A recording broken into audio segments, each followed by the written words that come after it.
In this part, we are going to discuss the stator design.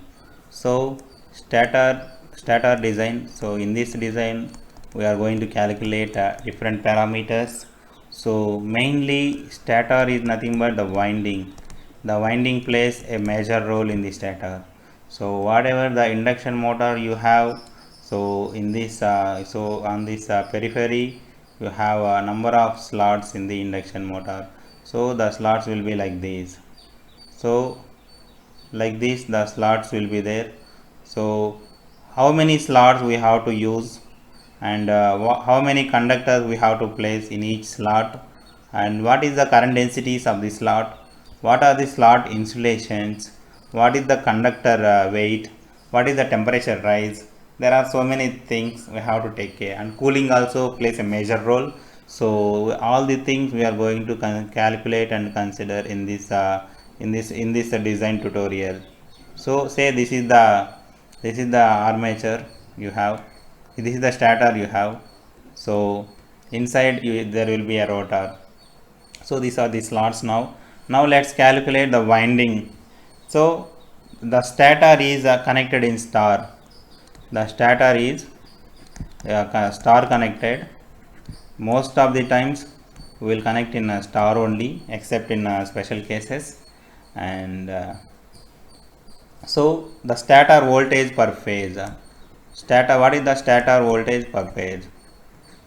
For this star connected, the stator voltage is nothing but whatever the voltage 3300, that is the rated voltage. We have to divide with root 3.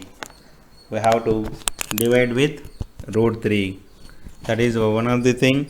And similarly, there are some other aspects also. For the if it is delta connected one, then the voltage will be same as line voltage. Here 1905.25. So let's take this as 1910 volts just for simplicity, and it doesn't mean that much difference. Now we are going to calculate flux per pole. What is the flux we needed for pole? So for this case, flux per pole is nothing but pi m. Flux is a BA. Flux is nothing but BA. We already assumed B flux density as 0.48, and A is nothing but the entire area, peripheral area. So the total, for example, say this is the length L, the total length L into the diameter, the peripheral diameter 0.25. So we have to consider. Already we calculated tau as 0.204. We are going to take that value. So let's calculate it. 0.48 into 0.204. 204 is the net iron length into 0.25. So you will get 0.02448. Otherwise you will calculate, you will take like 24.5 into 10 power minus 3 Weber. This is a flux per pole. And similarly we can calculate turns per phase. How many turns required for producing this 1910 volts? So that what we are going to calculate now. So that is the 1910 volts.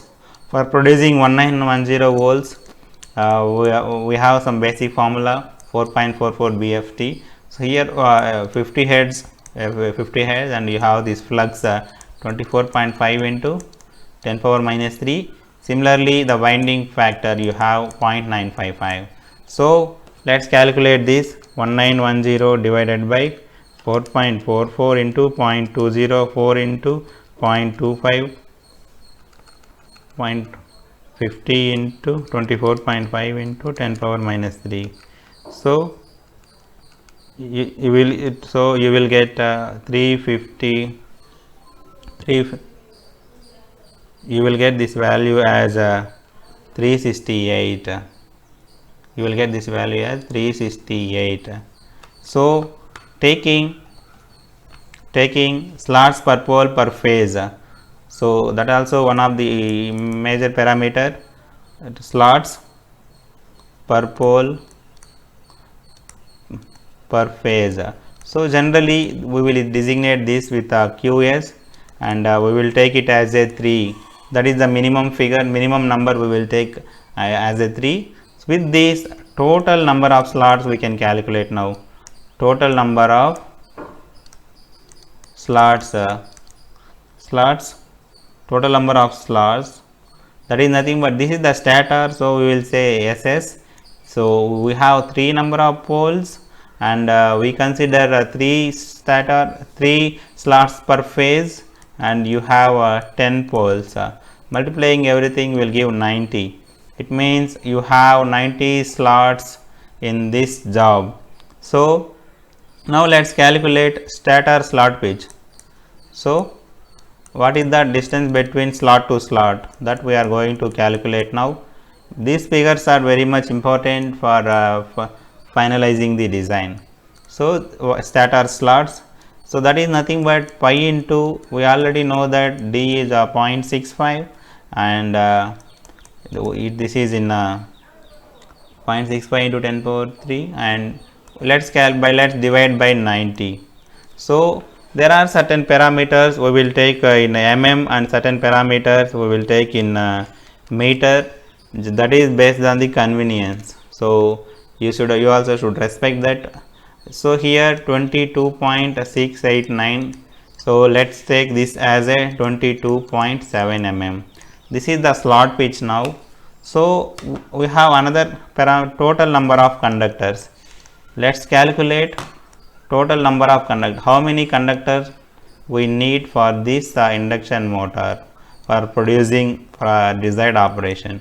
So let's multiply with 360, total number of here you got 363, this is 363. So 363 into 6, that is nothing but, so that is nothing but 368 into 6, 2208. You will get 2208. So this is one of the parameter, and similarly we can calculate other details also, like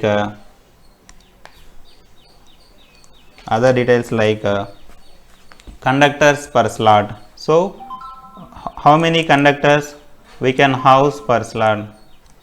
So total we know that 2208, and number of slots we know that 90. So 2208 divided by 90 is nothing but 24.53. 24.53. Let's take this as 24 slots, and stator conductors provided. So finally we are calculating stator conductors provided. We calculated some conductors, but how many conductors we provided due to this round off. So stator conductors is 90 slots, each slot with 24. So 90 into 24, this one is 2160. So we calculated 2160 conductors, and stator turns per phase. With this all parameters will modify. Stator turns per phase. Earlier we calculated TS here, that TS will modify now, that is 2160 divided by 6. So 3 is for 3 phase and 2 is for each coil side. So 2160 divided by 3, this is 720. So 720 turns are there per phase. So the flux density will the flux density will be modified now. So this is a 360. We have to divide again with this will be 360. So the modified flux density in air gap, due to this different turns combination, there will be different flux density in air gap. So modified flux density we have to calculate now. that is nothing but we will simply multiply with proportional terms. That's it, nothing special. So B average, whatever we took is 0.48 initially, but due to round off of number of turns and all, we got a different turns combination. So 368 by 360. So that is nothing but 0.48 into 368 by 360. That is nothing but 0.490, 0.4906. Let's take 0.491, 0.491 Weber per meter square. Weber per meter square. So similarly, modified flux per pole. We have to calculate this also. Modified flux per pole. So what is the flux per pole? This is also similar way. Pi m is nothing but we will take the updated flux density in this case. So the net iron length we already know that 0.204 and 0.25 is the pole pitch. So you have 0.491 into 0.204 into 0.25. So the entire value we got is 25 into 10 power minus 3. This is the flux now, to modified flux. Using single layer winding with push through coils, let's use a single layer winding. So for this single layer winding, the pitch factor generally we will take as 1. This is the pitch factor. We will take pitch factor as 1, and we have distribution factor. We have distribution factor KD. KD is nothing but, there is one basic formula for that, sin 60 by 2 by 3 into sin 60 by 2 into 3. This is the basic formula. If you calculate this, you will get a 0.96 factor. So finally the stator winding factor. So stator winding factor, that value is we will indicate like KWS, that is already pitch factor KP is 1 and this KD is 0.96. So together we will get 0.96. And let's calculate the conductor size now. So what is the conductor we need to use for this job? The conductor size plays a major role because there should not be any temperature rise issues. So IS is the stator current. Now let's calculate the stator current. Ours is 110 kilowatt. So kilowatt by 3 phase into 1910 is a phase voltage, and 0.9 is the efficiency, and 0.86 is a power factor. So let's calculate this. So you will get 25 ampere for this. You will get 25 ampere for this. So take current. Let's take current density. Current density of 4. Generally 4 to 5 we will choose. Let's take 4 current density. Then area of stator conductor, that is nothing but just divide the current value whatever 25 amp is there, divide with the current density, you will get 6.25 mm square. It means 6.25 mm square area we need now. So for this for meeting this 6.25, let's assume 5 into 1.25. So 5 mm deep conductor and 1.25 mm thick. So let's consider this. So this is the conductor size. So area of conductor, let's back calculate it. 5 into 1.25, that is nothing but 6.25 mm square.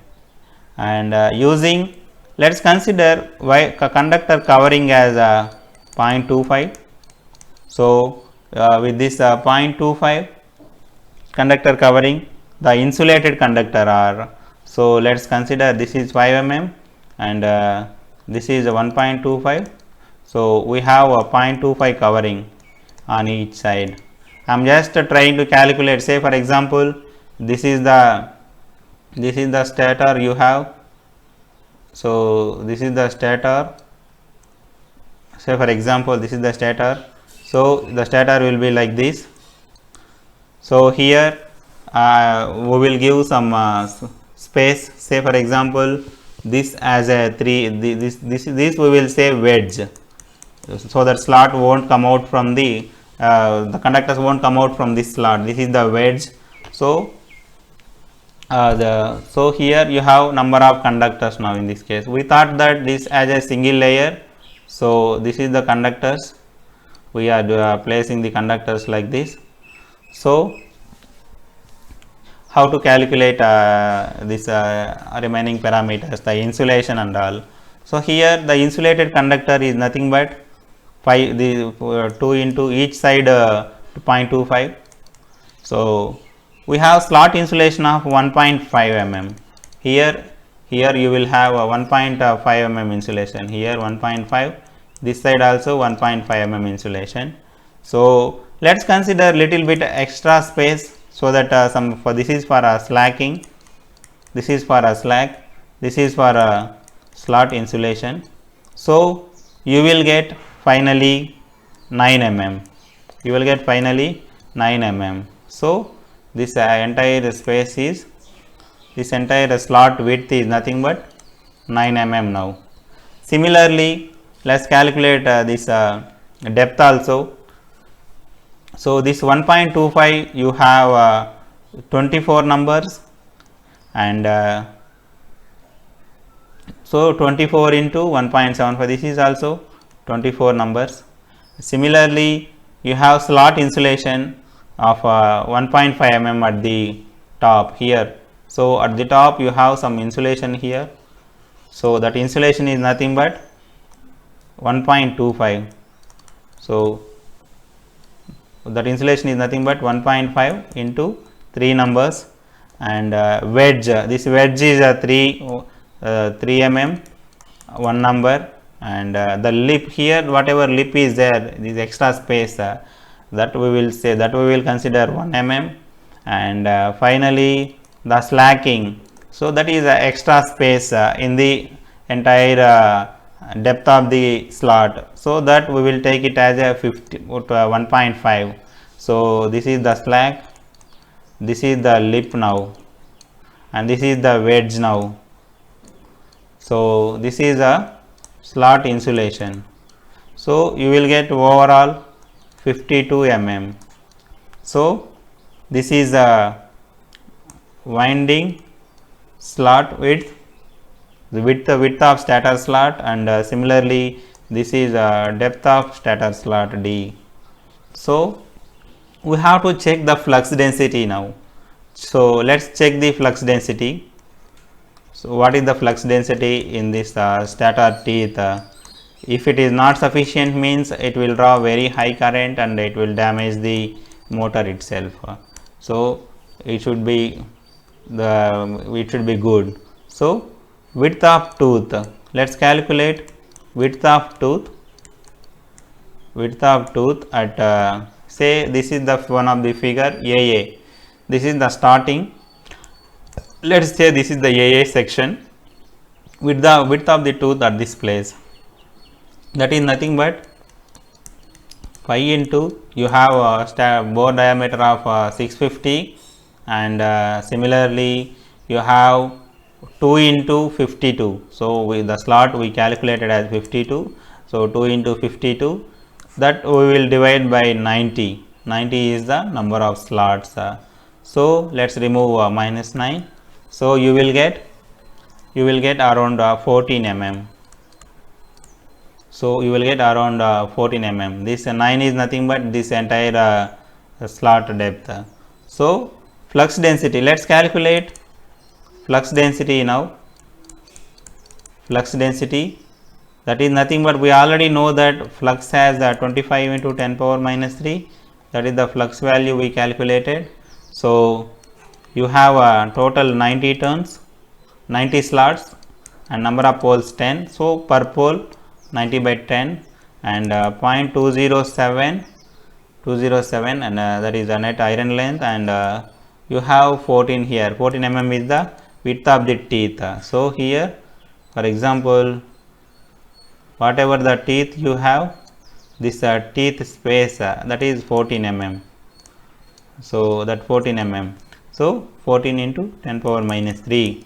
So you will get this value as 0.96 Weber per meter square. This is also acceptable. Up to 1.2 we will go generally. So this is also acceptable. So let's calculate some other parameters.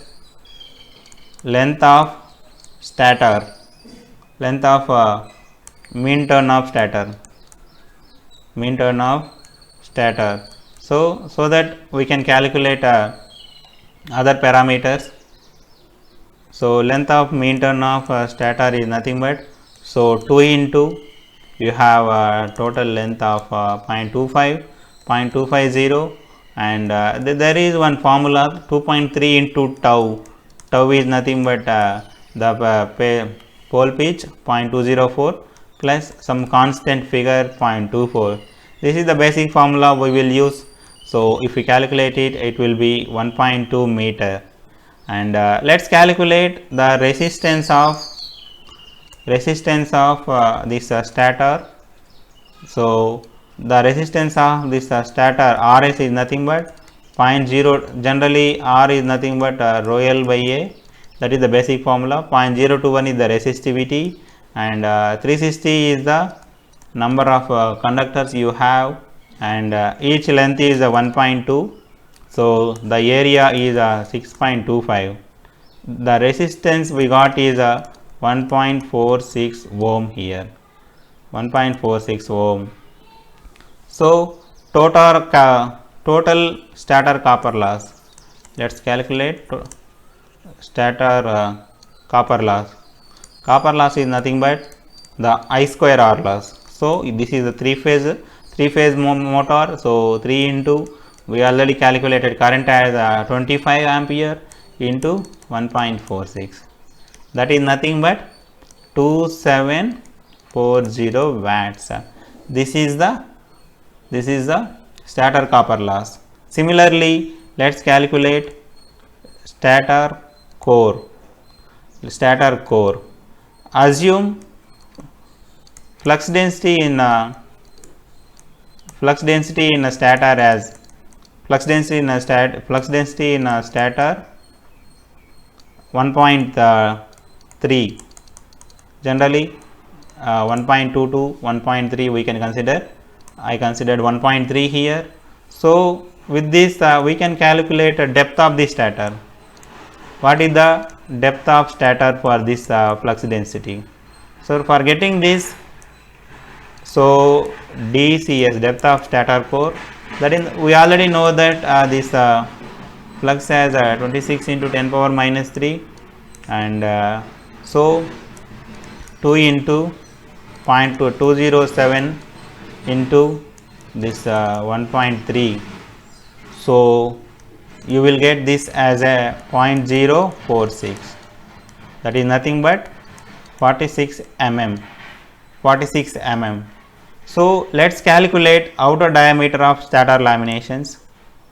Outer diameter of stator laminations, that is also very simple.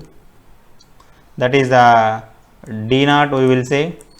So 650 mm is the stator normal inner diameter, and outer diameter is nothing but we will take 52. 52 is the slot depth, and we got a stator core as a 46. So together will give 846 mm. So this is nothing but, let's just draw the, say this is the core we have. Similarly, so this is the inner diameter, for example. So inner diameter is we already know 650, and after slots, say this is the slots. So after slots, the final stator outer periphery, that is nothing but 846 mm. 846 mm. This is the D, this is the D naught, this is the D naught. So thank you guys, keep watching other parts of this video.